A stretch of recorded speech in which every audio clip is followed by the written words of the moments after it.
San Guillermo Parish Church dito sa Bacolor, Pampanga. Isa sa mga dinarayong simbahan, mga matatandang simbahan. Itinayo ito noong 1576 ng mga Augustinian friars. At sa kasagsagan ng Mount Pinatubo eruption at ang lahar flow, natabunan ang di umano'y kalahating parte ng San Guillermo Parish Church.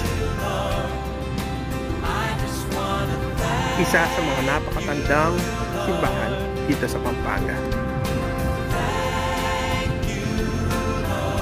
Isama nyo sa listahan nyo sa darating na mga araw sa bisita iglesia.